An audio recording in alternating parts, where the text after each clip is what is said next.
halkın senin ıhlasına Demir benim zulak bir yer Beş vilayet bölçem olup arkada ağın diye halkın senin ıhlasına Demir benim zulak bir yer Buyurun mutlu olsun.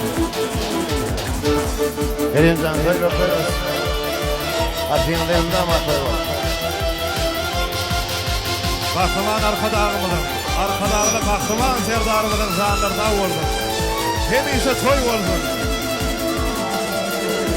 Gülle bityen gül diyarda arkadağın ıhlasıga Muğasaya ehli halkın bidu batli ve barya Eyle malkan beylenli var Arıfla ahalini Tasavvudin himmarini İyiliktir ya paytapın var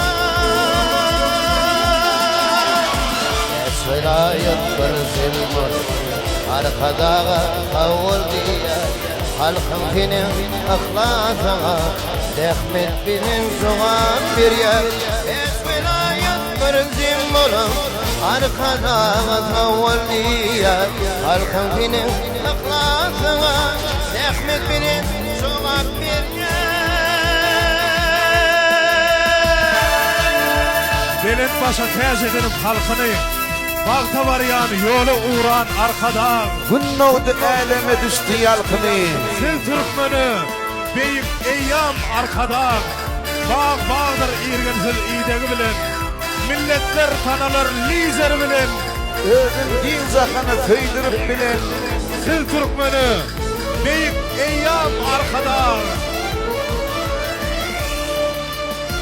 Atı yurdun bir mübarek didardır Yerleri pak ağaçları utardır Kuzuğunla elem balta kusardır Siz Türkmenü bir yam arkada Atı yurdun bir mübarek didardır Yerleri pak ağaçları tutardır Kuzuğunla elim balta kusardır Siz Türkmenü bir yam arkada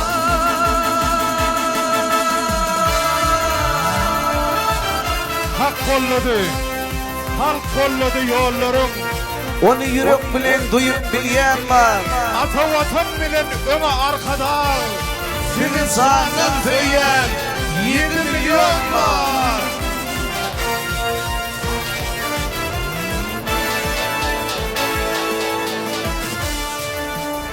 Melki gitmer erdenenere Hemem yaktı terlenenere Halka yine devran döner Arkadan firdar geldi Melki gitmer erdenenere Hemem yaktı terlenenere Halka yine devran döner Arkadan firdar geldi